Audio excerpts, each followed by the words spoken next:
Bismillahirrahmanirrahim. Assalamualaikum warahmatullahi ta'ala wabarakatuh. Kami daripada kelas IC 1103 daripada sesi semester Mac Julai 2021, yang mana ingin membentangkan mengenai asas pengurusan Islam di bawah tajuk kajian kes Asia.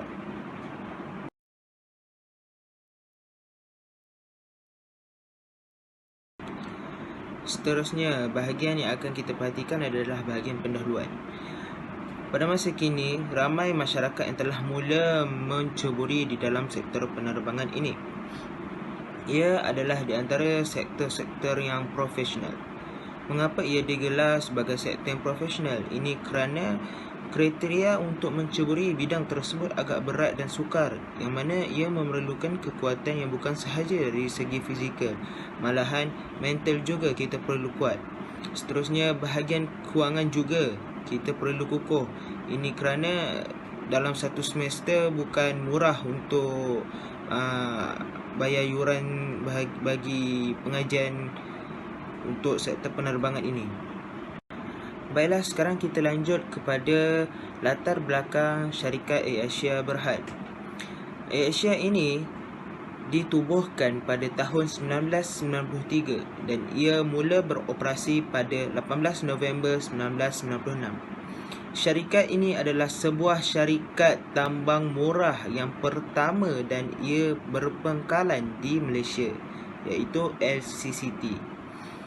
Ia mula beroperasi sebagai sebuah syarikat penerbangan secara antarabangsa dan tempatan dengan membawa lebih 400 destinasi merentasi 25 negara.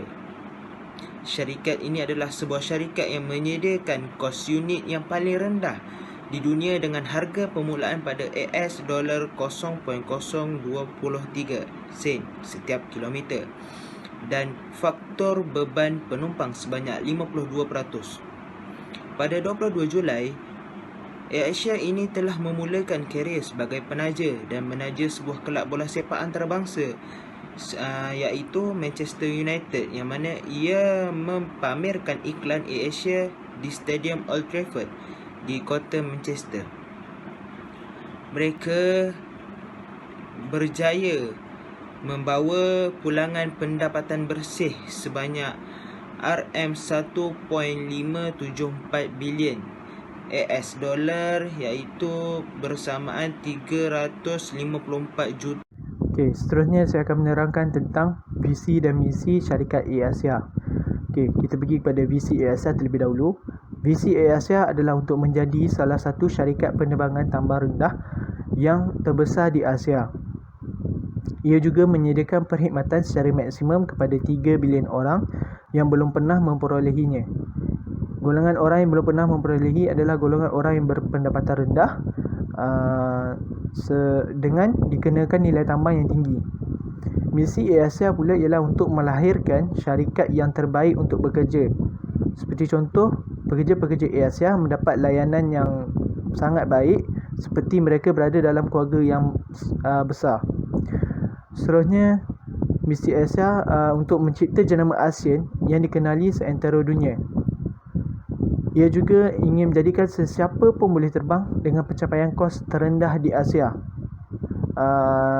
Seperti contoh, sejak tahun 2001, lebih 600 tetamu yang diberikan perkhidmatan bertaraf dunia dengan harga tambang yang rendah. Walaupun kos penerbangan itu rendah, tapi kualiti dia tidak rendah. Akan tetapi kos perjalanan udara tidak semestinya mahal dan ia berpatutan untuk semua orang. Okey. Seterusnya, misi Asia adalah untuk mementingkan kualiti produk dan teknologi. Okey, mengekalkan produk, Asia ini mengekalkan produk pada tahap yang tinggi, produk dan kualiti pada tahap yang tinggi bagi mengurangkan kos dan menambahkan tahap perkhidmatan. Asia juga mengeluarkan satu slogan, iaitu kini semua orang boleh terbang. Assalamualaikum warahmatullahi wabarakatuh. Saya Muhammad Haziq bin Azlizan. Saya akan teruskan slide yang seterusnya, iaitu strategi kejayaan AirAsia. Sebagaimana yang kita tahu, setiap syarikat perniagaan mempunyai strategi kejayaannya sendiri. Begitu juga dengan AirAsia. Tetapi, strategi kejayaan mereka yang dahulunya dikatakan tidak masuk akal telah memberikan hasil yang baik sehingga kepada hari ini. Hal ini terbukti dengan mereka diiktiraf sebagai syarikat penerbangan tambang rendah terbaik dunia buat ke-11 kali berturut-turut. Seterusnya, kita akan pergi ke antara strategi kejayaan yang dilakukan oleh AirAsia. Yang pertama, AirAsia telah menawarkan produk yang tepat. Mereka menawarkan produk yang diperlukan oleh pasaran.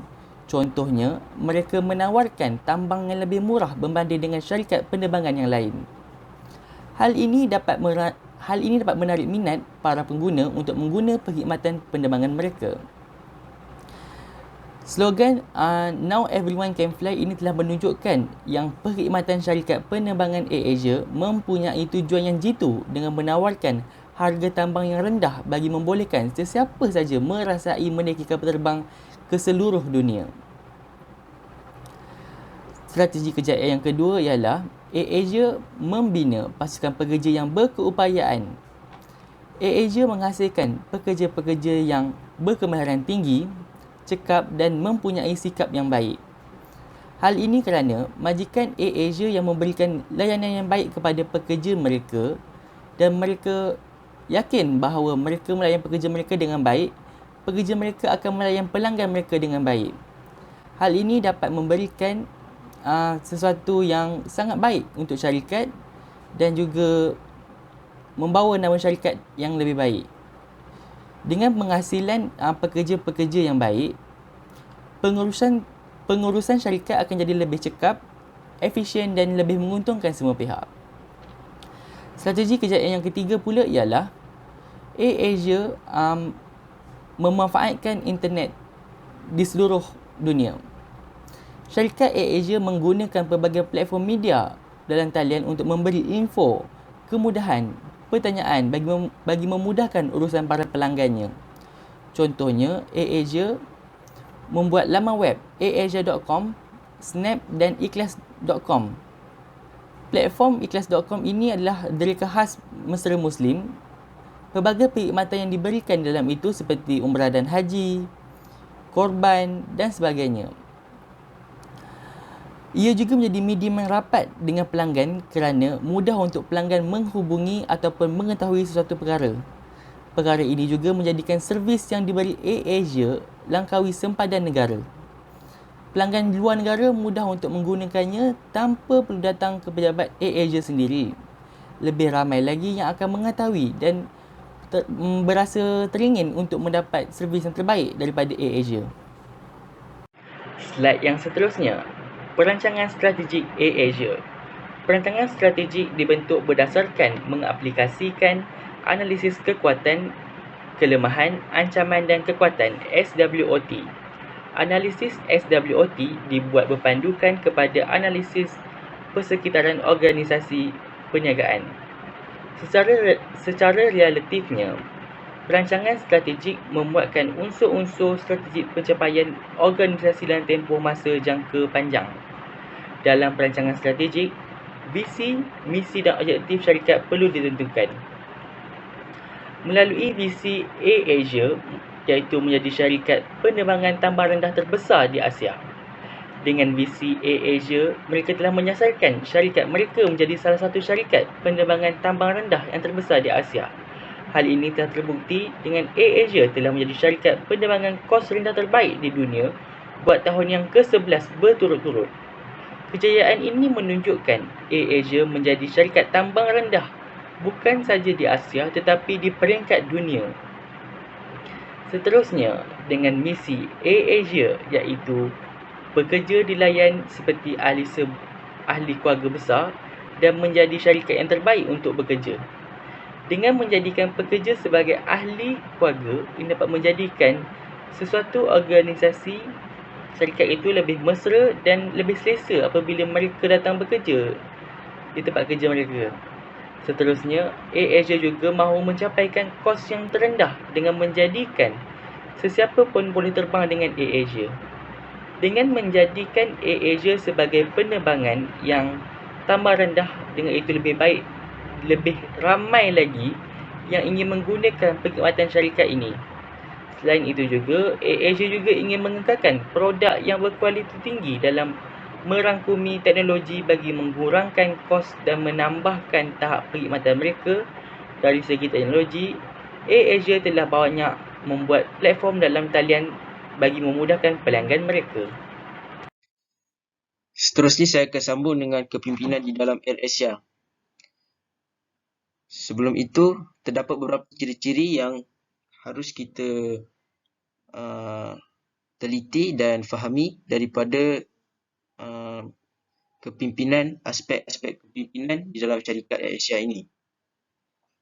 Yang pertama adalah keyakinan kendiri. Merujuk kepada sejauh mana individu itu berasa selesa dengan pertimbangan, seseorang pemimpin dalam mempunyai keupayaan dan kemahiran dalam menganalisa sesebuah perkara dengan mempunyai keyakinan yang tinggi. Di mana individu yang tidak berkeyakinan boleh merosakkan sesebuah perkara dan boleh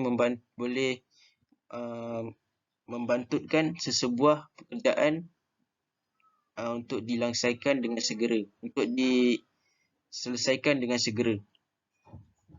Ini adalah kerana mereka tidak suka menanggung risiko dan berasa tidak selesa apabila terpaksa membuat keputusan. Ini juga dapat dikaitkan dengan pemimpin yang tidak berkeyakinan tinggi dalam menguruskan sesebuah pekerjaan. Pemimpin yang berkeyakinan mereka adalah lebih berjaya berbanding dengan yang rendah keyakinan kendiri. Selain itu adalah sifat bertanggungjawab, di mana individu yang bertanggungjawab cenderung melaksanakan kerjaya dengan penuh hati-hati dan bersedia mematuhi peraturan yang ditetapkan. Sifat ini sering dikaitkan dengan kejayaan seseorang pemimpin. Seterusnya adalah penyesuaian. Seperti yang kita ketahui, di dalam syarikat AirAsia, Tan Sri Tony Fernandes sering sanggup berjalan-jalan di waktu kerjanya untuk berjumpa dengan pekerjanya. Ini adalah merujuk kepada sifat penyesuaian yang dilakukan oleh Tan Sri Tony Fernandes itu sendiri dalam menguruskan segala perkara di dalam hidup, segala perkara di dalam pekerjaannya. Seterusnya adalah suka bergaul dan ramah mesra.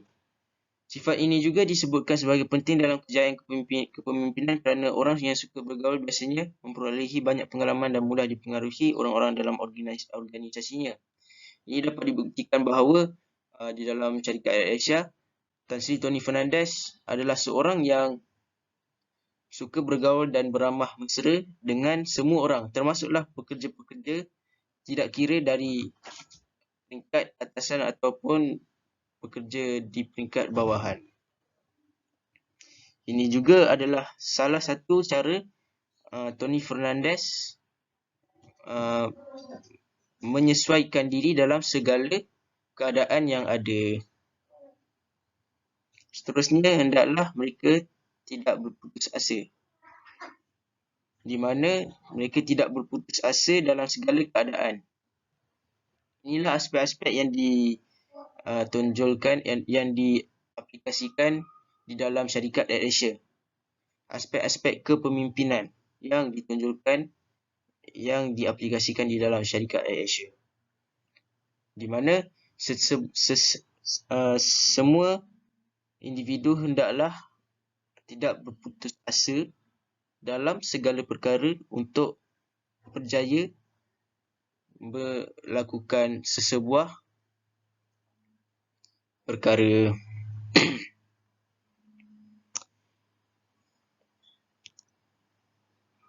Akhir sekali adalah layanan sama rata, di mana merujuk kepada sifat amanah, di mana ia merujuk kepada sifat amanah, mudah bekerjasama, mesra dan sopan.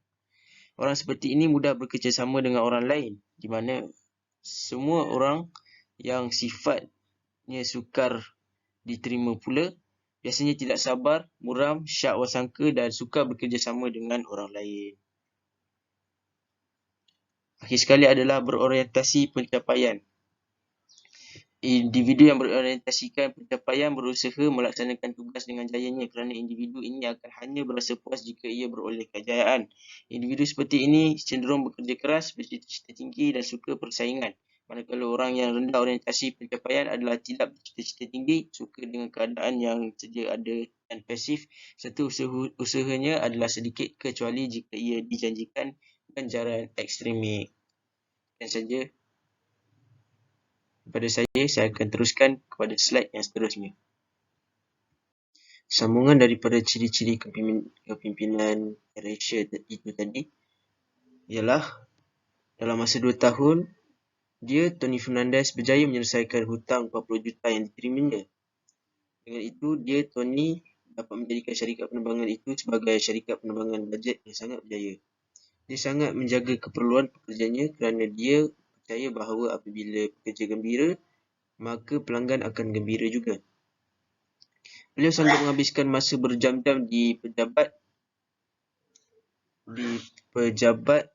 untuk melakukan kertas kerja dan seterusnya pelanggan dan seterusnya beliau akan turun ke padang bagi bersama dengan pekerjanya. Selain itu, terdapat juga kerja-kerja lain yang dilakukan oleh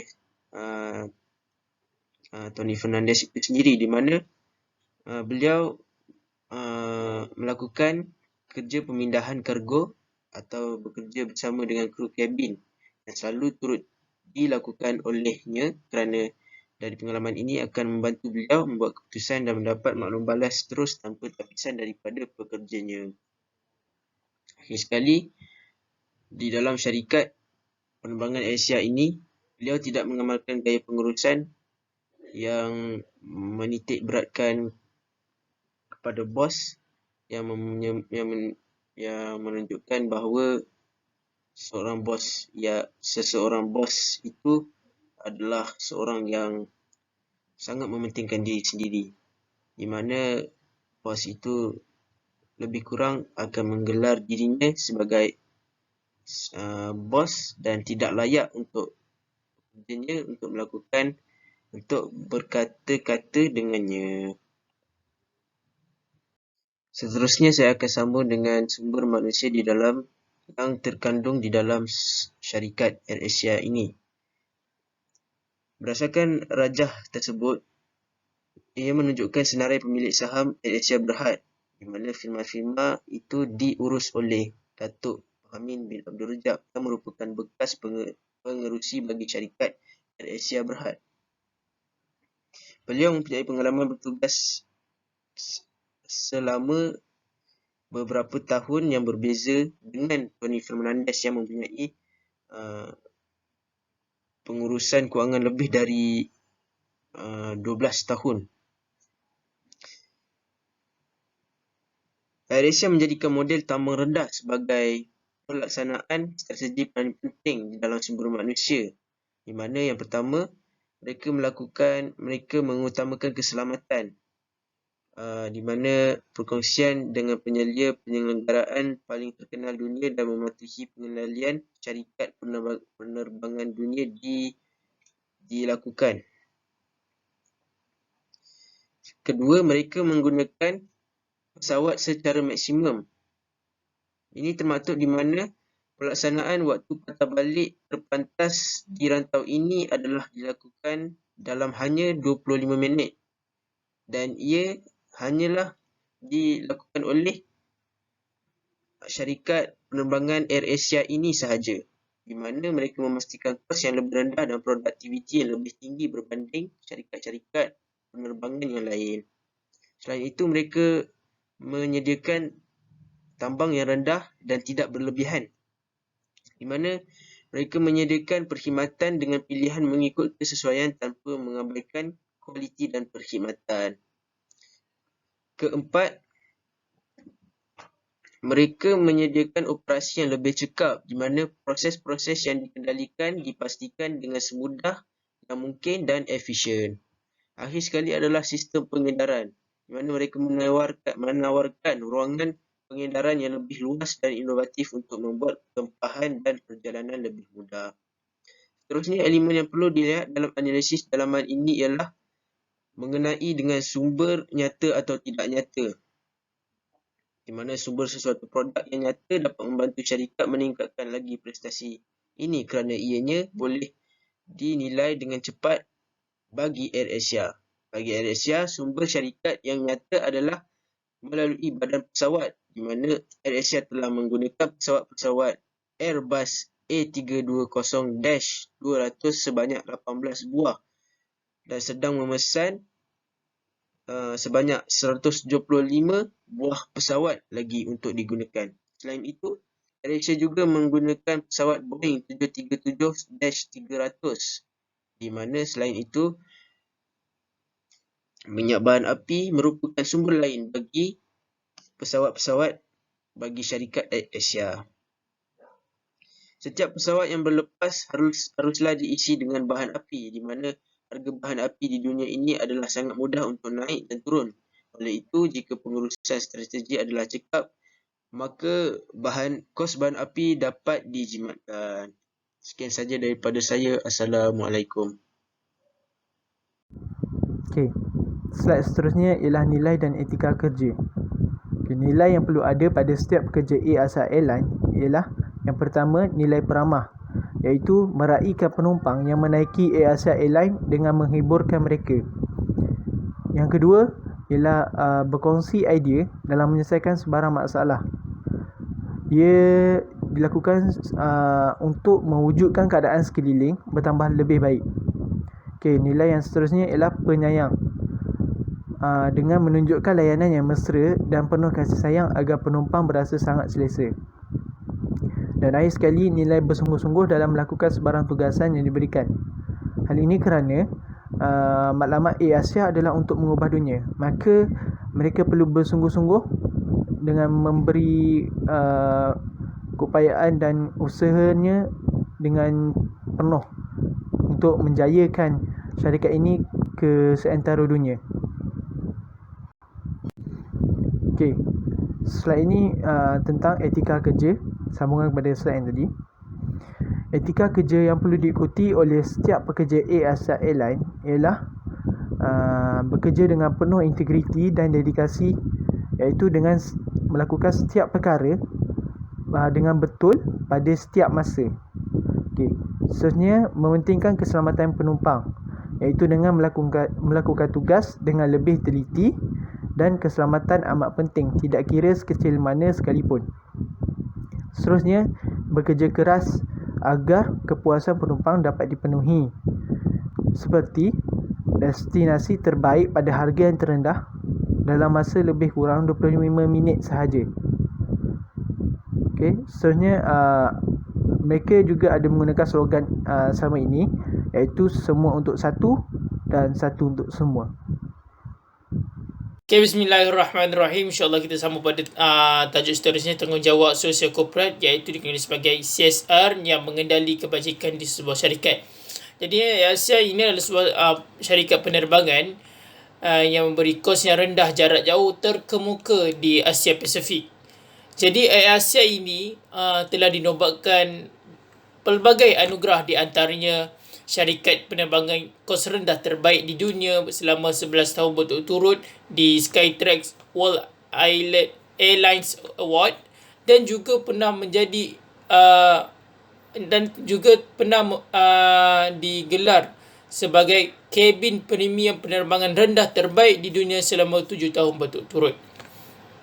Jadinya AirAsia ini bukan sahaja memberi perkhidmatan penerbangan pada orang ramai, tetapi mereka juga berperanan yang memberi kesan yang impak yang besar kepada tanggungjawab sosial kepada orang ramai juga. Kita sambung pada slide seterusnya, iaitu program-program yang bahagian sosial korporat laksanakan di bawah syarikat AirAsia.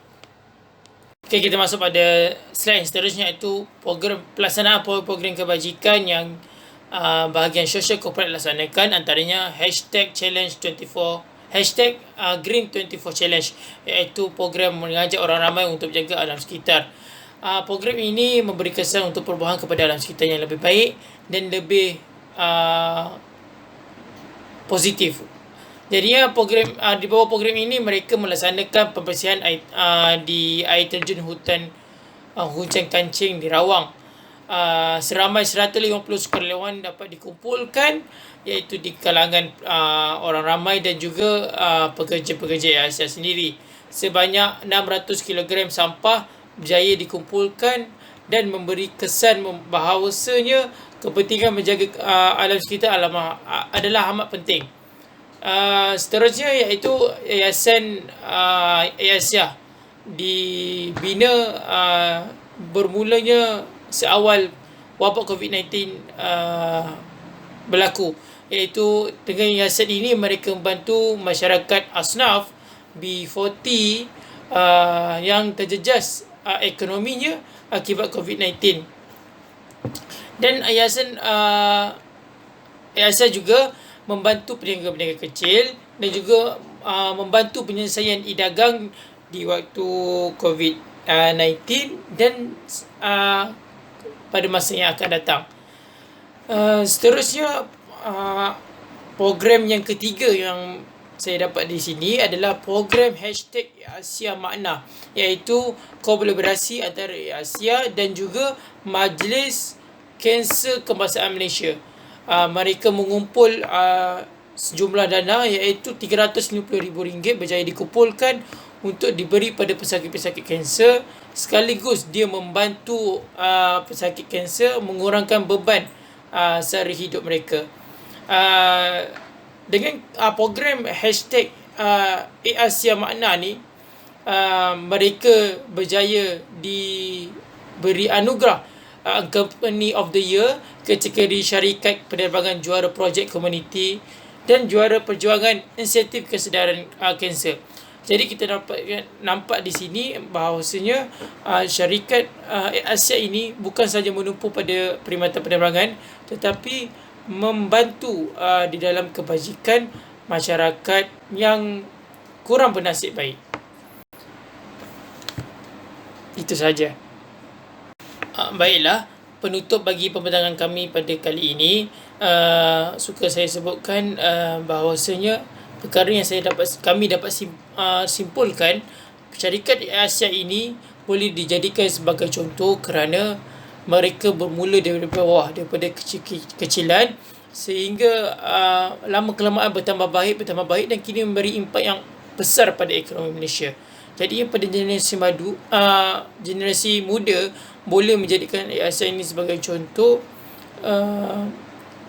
yang positif bagi mereka untuk menjadikan suatu inspirasi di dalam kehidupan dan juga untuk peniaga-peniaga muda. Poin yang kedua iaitu perkara yang dapat disimpulkan adalah pengurusan mereka sangat tersusun walaupun ada beberapa kriteria yang melanggar dengan syariat, tetapi di suatu sisi yang lain banyak perkara positif yang dapat kita boleh ambil dari mereka, seperti program CSR dan juga nilai dan etika mereka tetapkan pada pekerja. Ini memberi contoh kepada CEO mereka sendiri yang humble pada orang ramai dan memberi kesan positif pada pekerja dan menyenangkan antara pekerja dan juga ketua jabatan. Jadi poin yang ketiga ialah strategi pengurusan ditunjukkan oleh pihak Asia di dalam mengekalkan kestabilan syarikat. Mereka mempunyai anak-anak syarikat dan juga pelaburan saham bagi mengekalkan dan bergerak ke hadapan sejajar dengan syarikat-syarikat yang besar di luar sana. Dan suka saya sebutkan di sini sabda Nabi SAW, barang siapa yang menjadikan mudah urusan orang lain, pasti akan Allah memudahkan urusan di dunia dan di akhirat. Kerana mengapa saya letakkan hadis ini? Kerana saya nampak di sini adalah Asia ini menyenangkan perancangan urusan orang lain, sekaligus dia mengurangkan kos kehidupan kerana visi yang mereka tetapkan adalah menjadi salah satu syarikat penerbangan tambang rendah di Asia, dan ini terbukti di waktu kini.